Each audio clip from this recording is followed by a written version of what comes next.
Hello sir, this is Peter Paul M. Binta of 183. Today I'm going to explain the shortest remaining time first algorithm or shortest job first.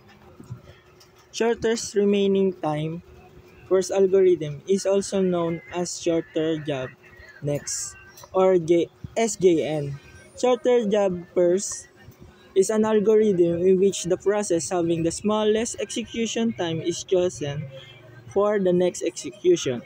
This scheduling method can be preemptive or preemptive.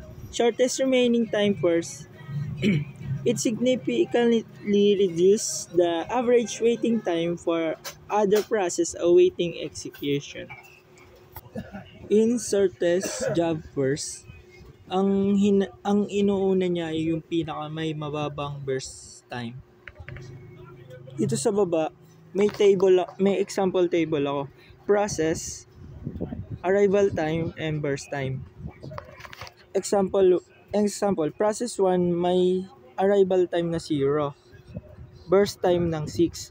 Si process 2 naman, arrival time niya ay 2, burst time niya ay 8. Si process 3 naman ay arrival time niya ay 4, burst time niya ay 7.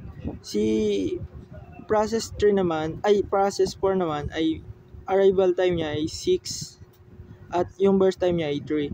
Sa process 5 naman, yung arrival time niya ay 8 at ang burst time niya ay 4.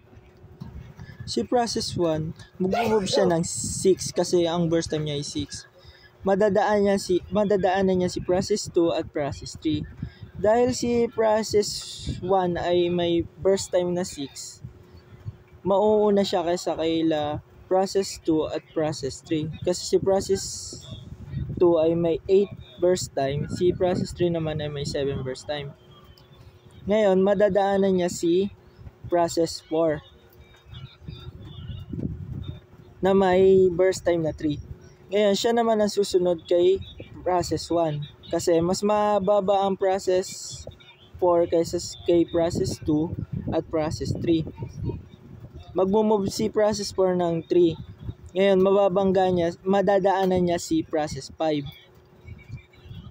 na may burst time na 4 na mas mababa kaysa kay process 2 at process 3. Magmo-move si process 5 ng 4. Ngayon, mag-move na sila process 3 kasi ang burst time ni process 3 ay 7. Mas mababa si process 3 kaysa kay process 2. Magmo-move ngayon si process 3 ng 7. Ngayon, si process 2 naman kasi siya na may pinakamataas na burst time. Ngayon, kukunin natin yung turnaround time at waiting time. Sa turnaround time, arrival time minus start. Tapos sa waiting time naman, yung end nung time tsaka nung arrival.